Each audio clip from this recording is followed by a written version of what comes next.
Assalamualaikum warahmatullahi wabarakatuh.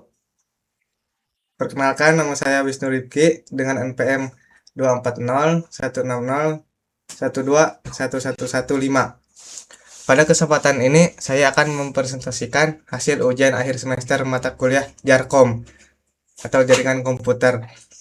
Pada proyek ini, saya merancang dan mengimplementasikan sebuah jaringan menggunakan Cisco Packet Tracker yang terdiri dari beberapa gedung, dilengkapi dengan layanan DHCP, DNS, web server, serta keamanan jaringan menggunakan Access Control List atau ACL.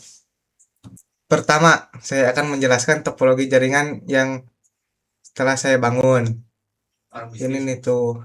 Topologi ini terdiri dari 4 gedung, yaitu gedung 1, gedung 2, gedung 3, gedung 4. Masing-masing gedung memiliki satu router sebagai gateway, satu switch sebagai penghubung jaringan lokal, serta beberapa komputer klien yang terhubung ke switch. Seluruh router saling terhubung, sehingga komunikasi antar gedung dapat dilakukan melalui proses routing. Selain itu, terdapat satu server yang berfungsi sebagai DNS server dan web server. Dengan adanya server tersebut, seluruh klien dapat mengakses layanan website menggunakan nama domain tanpa harus mengingat alamat IP. Baik, selanjutnya saya akan menjelaskan konfigurasi DHCP. Kita masuk ke router, kemudian ke CLI. Kita ketik show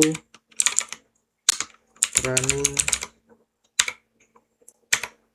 config, enter. Belum ke ini guys. Nah, show running config. Mohon maaf tadi ada kesalahan. Enter. Nah, muncul teman-teman. Pada topologi ini, layanan DHCP dijalankan oleh router menggunakan fitur DHCP pool. Setiap gedung memiliki subnet yang berbeda, sehingga masing-masing router memiliki DHCP pool sendiri. DHCP berfungsi memberikan konfigurasi jaringan secara otomatis kepada klien, meliputi alamat IP, subnet mask, default gateway, dan DNS server. Dengan konfigurasi ini, administrator tidak perlu mengatur alamat IP satu persatu pada setiap komputer, sehingga proses konfigurasi menjadi lebih efisien. Selanjutnya, saya akan menunjukkan hasil konfigurasi DHCP pada salah satu komputer klien. Kita buka salah satu aja. PC ini misal desktop IP konfigurasi. Dapat dilihat bahwa komputer memperoleh alamat IP secara otomatis. Selain itu, klien juga memperoleh subnet mask, default gateway, dan DNS server secara otomatis. Hal tersebut menunjukkan bahwa layanan DHCP berjalan dengan baik. Berikutnya adalah konfigurasi DNS server. Kita buka dulu server, terus ke service, DNS. Pada DNS server yang saya membuat sebuah record dengan nama domain www.wisnu.com yang mengarah ke alamat IP web server. Fungsi DNS adalah menerjemahkan nama domain menjadi alamat IP, sehingga pengguna cukup mengetik nama domain pada browser tanpa harus mengingat alamat IP server. Jadi lebih mempermudah lah, nggak perlu mengingat IP. Tinggal mengingat nama kalian, teman-teman. Baik, selain berfungsi sebagai DNS server,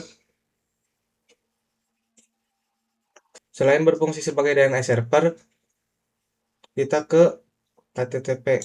Kan tadi DNS, sekarang ke HTTP. Server ini juga berfungsi sebagai web server. Saya telah memodifikasi file index HTML sehingga website memiliki tampilan yang lebih menarik dibandingkan halaman bawaan Cisco Packet Tracker. Website ini nantinya dapat diakses oleh klien menggunakan nama domain yang telah dikonfigurasi. Nah, ini memiliki tampilan yang lebih menarik. Jadi, ini saya telah memodifikasi yang ini, teman-teman. Teman-teman mau nyoba pengujian website? Baik, kita akan mencoba pengujian terhadap layanan web. Kita ke PC, Ini dulu ya teman-teman, website browser.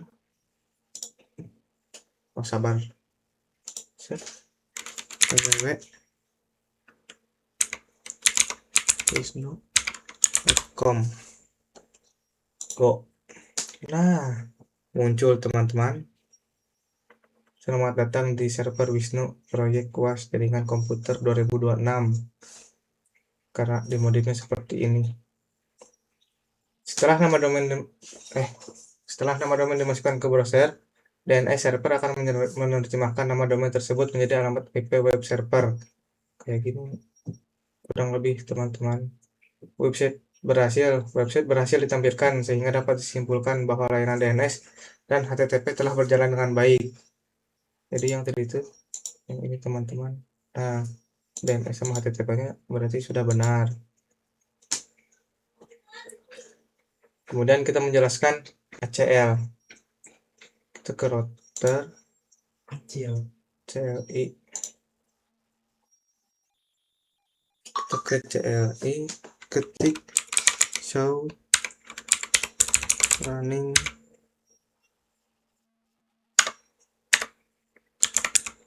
config, enter.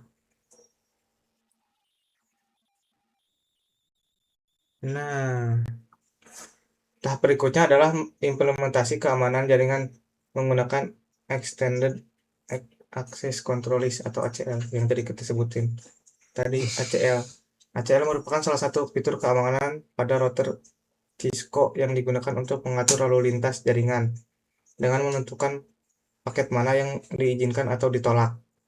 Pada konfigurasi yang saya buat, router memblokir akses HTTP pada port 80 dan HTTPS pada port 443 menuju web server untuk salah satu komputer klien yang telah ditentukan. Dengan demikian, komputer tersebut tidak dapat mengakses website, sedangkan komputer lain tetap dapat mengakses layanan web seperti biasa. Saya juga menambahkan aturan permit IP ANY agar trafik selain yang diblokir tetap diizinkan melewati router. Secara konsep, Extended ACL bekerja pada layer 3 dan layer 4 model OSI karena mampu melakukan filtering berdasarkan alamat IP, protokol, dan nomor port. Kemudian kita ke demonstrasi ACL.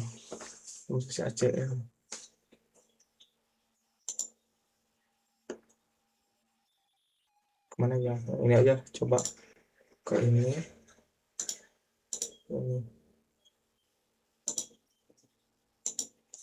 Kita ketik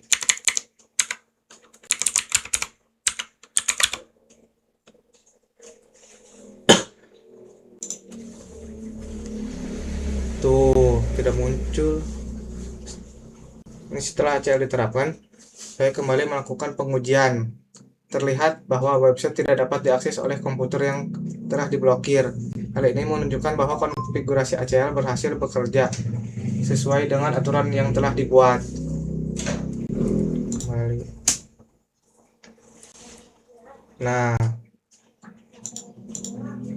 kita kembali ke tampilan topologi. Berdasarkan hasil implementasi yang telah dilakukan, dapat disimpulkan bahwa topologi jaringan berhasil dibangun menggunakan Cisco Packet Tracker. Routing antar jaringan berjalan dengan baik, sehingga seluruh gedung dapat saling berkomunikasi. DHCP berhasil memberikan konfigurasi jaringan secara otomatis kepada klien. DNS juga berhasil menerjemahkan nama domain menjadi alamat IP. Web server berhasil menyediakan layanan website yang dapat diakses oleh klien.